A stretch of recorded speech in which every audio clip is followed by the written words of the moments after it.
Welcome back. अब हम लोग अपने असाइनमेंट के क्वेश्चन नंबर 6 से स्टार्ट करते हैं। तो अगर आप लोग क्वेश्चन नंबर 6 पे देखोगे, ये हमारे इस पूरे के पूरे असाइनमेंट का बेस्ट क्वेश्चन है। तो आप लोग इसको देखते हैं एक बार कैसे सॉर्ट आउट करोगे। बड़ा छोटा सा क्वेश्चन है। कहता है कि calculate pH of solution.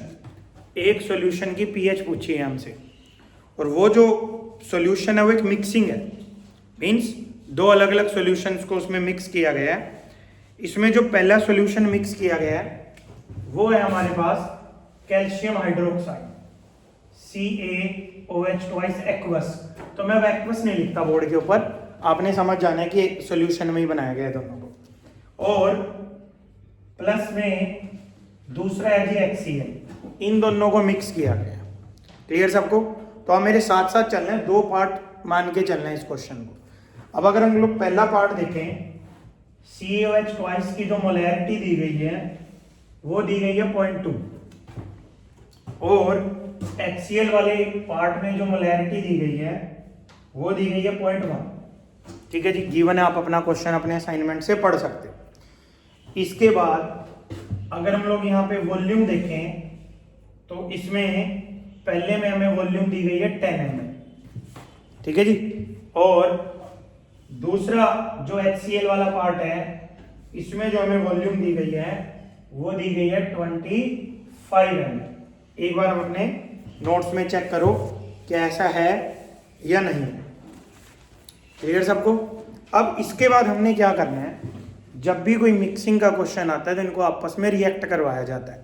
Means calcium hydroxide plus HCl gives, हमें वो इक्वेशन बनानी है।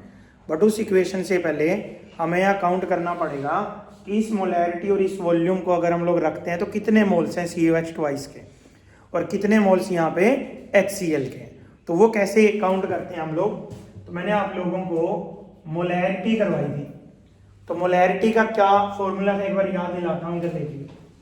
Given mass by molar mass into 1000, और बाय में थी volume of solution in ml, यही था। वेट करना है, इसको नहीं लिखना अभी। यहाँ पे हमारे पास जो given mass by molar mass होता है ये निकलते हैं मोल्स। ठीक है जी, तो यानी कि यहाँ पे हमारे पास इसको अगर मैं पुट करूंगा तो यहाँ मोल्स निकल जाएंगे मेरे। तो मैं यहाँ से ऊपर से जो जो चीजें मिल रही हैं यहाँ पुट करता हूँ और स्मॉल n की वैल्यू निकालता हूँ। कैसे निकालेंगे? मोलैरिटी कितनी है 0.2, स्मॉल n हमें निकालना है 1000 बाय वॉल्यूम कितनी हुई 10। तो ये हमारे पास यहाँ से कट गया, n की वैल्यू आई 0.2 बाय 100, और करके लिखेंगे तो 2 इंटू 10 की पावर -3। तो ये हमारे पास पहले जो इसका पार्ट था वो सॉर्ट आउट होके आ जाता है। दोबारा देखेंगे एक बार, तो यहाँ पे जो कैल्शियम हाइड्रोक्साइड के मोल्स आ गए वो कितने आएंगे 2 इंटू 10 की पावर -3। तो जो बच्चे साथ में कर रहे हैं इसको करें। ठीक है जी, अब इसमें आगे देखिए बेटे, यहाँ पे यही काम जो हमने किया है HCl के साथ भी करना है। तो आप मेरे को HCl के भी मोल्स निकाल के दो। ठीक है जी, कैसे निकलेंगे भाई? मोलैरिटी की जगह कितना आएगा इस बार 0.1, n हमें निकालना है 1000 बाय 25। तो अगर मैं यहाँ से स्मॉल n निकालूंगा तो 0.1 इंटू 25 बाय 1000, तो स्मॉल n की वैल्यू हमारे पास आएगी 2.5 इंटू 10 की पावर -3। तो ये किसके मोल्स आ जाएंगे? HCl के मोल्स। अब हमने क्या करना है, इसमें दोनों के मोल्स हमें पता लग चुके हैं। यानी ये जो मिक्सचर होगा, इस मिक्सचर में कैल्शियम हाइड्रोक्साइड होगा 2 इंटू 10 की पावर -3 मोल्स, और जो हमारा HCl होगा वो होगा 2.5 इंटू 10 की पावर -3 मोल्स। अब हमने यहाँ पे इन दोनों को मिक्स करते हुए इक्वेशन बनानी है कि भैया जब इनको मिक्स करेंगे तो हमारी इक्वेशन क्या बनेगी स्टोइचियोमेट्री के अकॉर्डिंग। क्या बनेगी? लेट अस सी CaOH2 प्लस HCl गिव्स। तो जब आप इसको मिक्स करते हो तो कैल्शियम पे 2+ होता है, क्लोरीन पे -1, क्या कंपाउंड बनेगा? CaCl। एक बार बैलेंसिंग देखो बेटा कैसे करें। CaCl2 बनने के बाद यहाँ पे जो 2 Cl हुए यहाँ पे 2 कर देते हैं इसको, तो 2 करने के बाद 2H और 2OH क्या निकलेगा साइड प्रोडक्ट 2H2। ये इक्वेशन बनी हमारी। तो सबसे पहले आप लोग बैलेंस करके, अब आप लोग अगर यहाँ स्टोशो में देखें, अगर CaOH ट्वाइस का 1 मोल है तो उसको न्यूट्रलाइज करने के लिए HCl के कितने मोल चाहिएंगे, 2 चाहिएंगे हमारे पास। अगर उल्टा पढ़े इसको तो HCl के 2 मोल है तो CaOH ट्वाइस का 1 मोल चाहिएगा।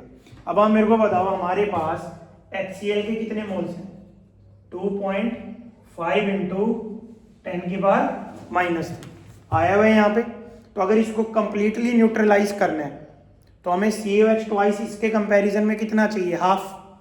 तो अगर मैं इसका हाफ करूं तो यहाँ पे कितना आएगा 1.25 इंटू 10⁻³ क्लियर सबको।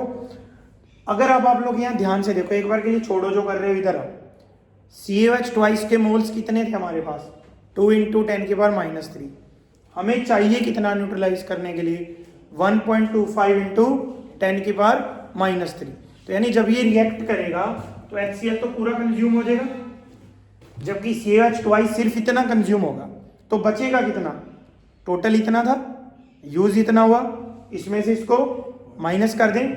अब आप मुझे बताओ, यहाँ पे मैं लिख सकता हूं remaining CaOH twice equal to 2 into 10⁻³ minus 1.25 into 10⁻³ तो कितना आ गया 0.75 इंटू 10⁻³ क्लियर।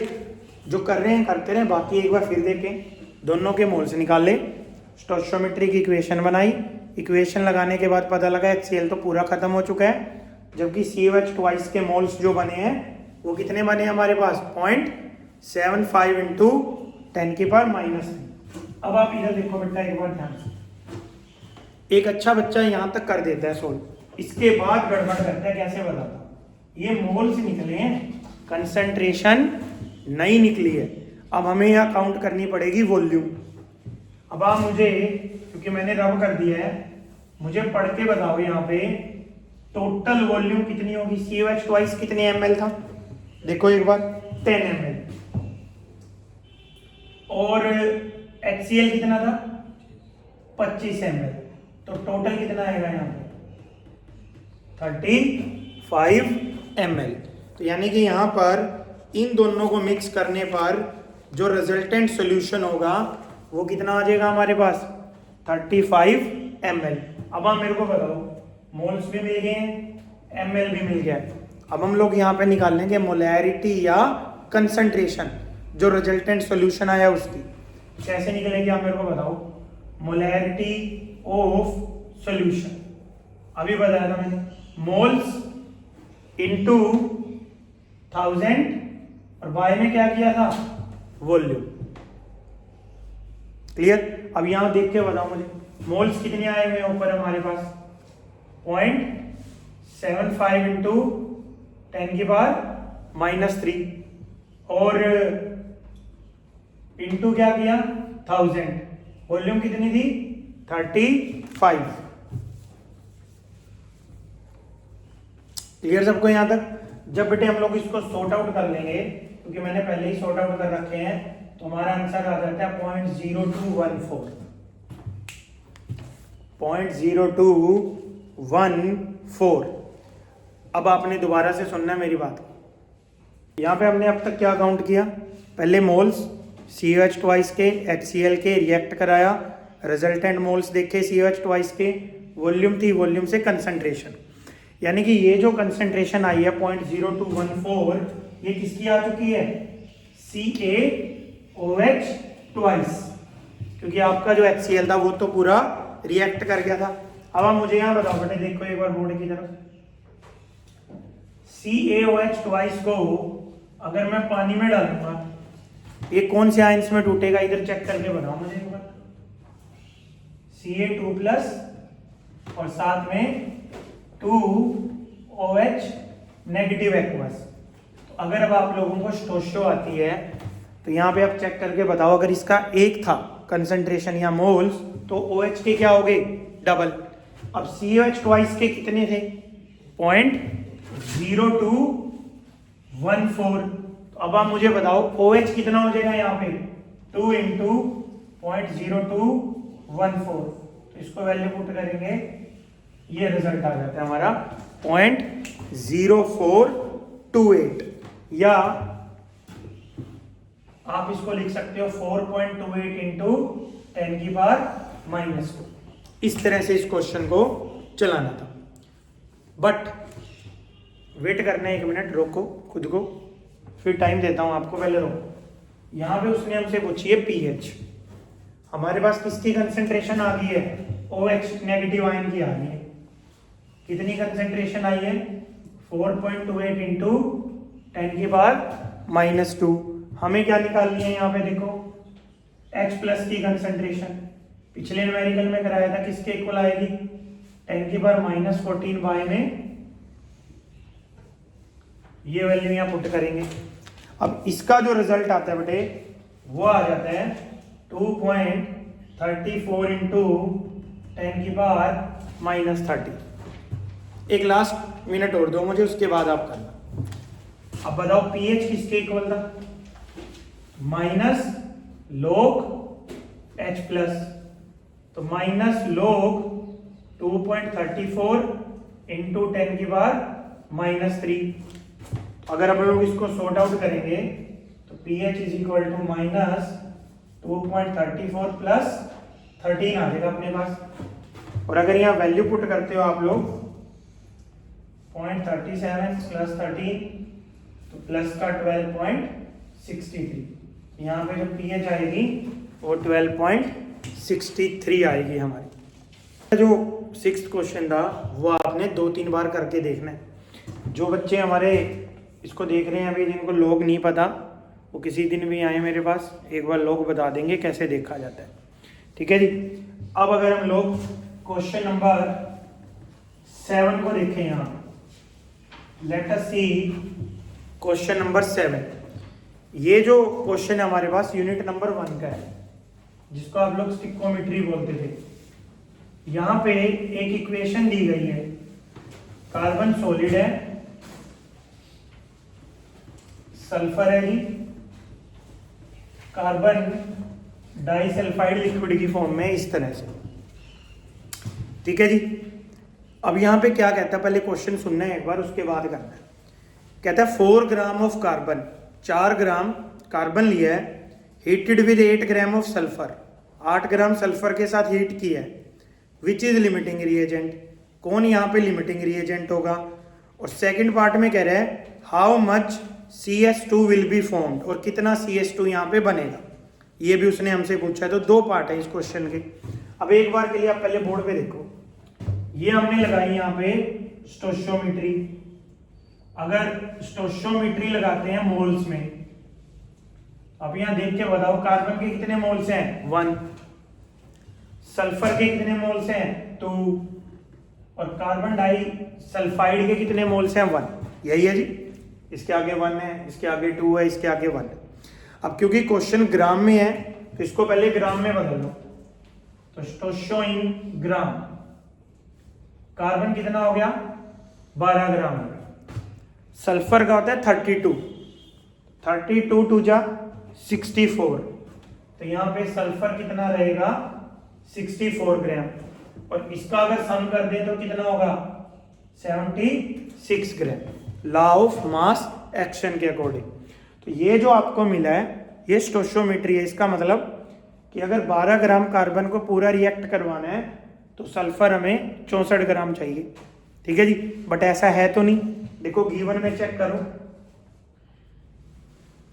गिवन में क्या दे रखा है, कार्बन कितने ग्राम गिवन है, 4 ग्राम, और सल्फर कितने हैं, 8 ग्राम। ये क्वेश्चन मार्क है अपने पास। अब एक बार के लिए इस क्वेश्चन को ध्यान से सुनना, पेपर में आने लायक क्वेश्चन। तो अगर मैं यहाँ देखूँ ये 12 था तो ये हमें 64 चाहिए। अब जरूरी थोड़ी है कि ये 4 है तो ये 8 ही चाहिए, वो तो गिवन है ना। हो सकता है 8 से ज़्यादा चाहिए हो सकता है 8 से कम। तो हम लोग कैसे काउंट करते हैं इसको, हम लोग इधर से इधर चलाते हैं क्वेश्चन को। कैसे? 12 gram of carbon requires sulphur, कितना? 64 ग्राम। 1 ग्राम कार्बन रिक्वायर सल्फर 64/12 कितना दे रखा है हमें? 4 gram of carbon require sulphur 64/12 into 4। तो यहां पे जब हम इसको सॉर्ट आउट करेंगे तो 21.3 ग्राम आ। ठीक है जी। तो इसका मतलब क्या निकला? इसका मतलब निकला कि अगर आप कार्बन के 4 ग्राम को पूरा रिएक्ट करवाना चाहते हो तो आपको सल्फर चाहिए 21.3, बट है कितना? 8। तो इसका मतलब हमें जितना चाहिए उससे कम है, तो इसलिए जो कम होता है उसी को क्या बोला जाता है फिर? Limiting reagent. इस न्यूमेरिकल में जो सल्फर रहेगा वो किसका काम करेगा? लिमिटिंग रिएजेंट का। क्लियर? फिर मैंने आपको बताया था जो प्रोडक्ट का बनना होता है वो किस पे डिपेंड करता है? लिमिटिंग रिएजेंट पे। तो अब हमें इसको तो देखना ही नहीं, ये तो हमारे लिए कैंसिल हो चुका है। तो कितना कार्बन डाइसल्फाइड बनेगा? That will depend on sulphur. कैसे? Let us see. 64 gram of sulphur gives CS2। कितना दे रहे हैं यहाँ पे देखो? 76 ग्राम। 1 ग्राम सल्फर कितना CS2 देगा? 76/64। 8 ग्राम से हम लोग निकाल लेंगे 76/64 इंटू 8, तो लगभग 9.5 ग्राम हमारा आंसर आएगा। तो ये हमारा जो क्वेश्चन था इसमें 2 पार्ट थे। लिमिटिंग रिएजेंट हमने बताया सल्फर है, और कार्बन डाइसल्फाइड हमने बताया कितना बनेगा? 9.5। अब आते हैं बेटा क्वेश्चन नंबर 8 पे। क्वेश्चन नंबर 8 है तो पीएच का, बट लेकिन ये अलग तरह से होता है क्वेश्चन। थोड़ा सा अपने को ध्यान लगाना पड़ेगा। इधर देखो, पढ़ो जो मैं यहीं बैठे हैं, एक बार मैं भी पढ़ रहा हूँ। Calculate the pH of a solution obtained when 1 ml of, यानी वॉल्यूम दे दी, 13.6 molar HCl is diluted with water to give 1 litre of solution. अब इस क्वेश्चन में आप ये देखो ध्यान से, शुरू में उसकी मोलैरिटी है 13.6। बोर्ड की तरफ देखते जाना पड़ेगा। मोलैरिटी कितनी है? 13.6, और वॉल्यूम कितनी ली है? 1 ml। फिर उसको डाइल्यूट करके हल्का कर दिया, पानी मिलाया। पानी कितना मिलाया उसके अंदर? अगर आप देखो तो 1 लीटर, यानी नया सोल्यूशन 1000 ml ही हो जाएगा। 1001 लिखने से तो कोई फर्क नहीं पड़ेगा, तो अप्रोक्स में 1000 ही लिख लेते हैं। तो अब हमें क्या करना है? नए सॉल्यूशन की मोलैरिटी निकालनी है।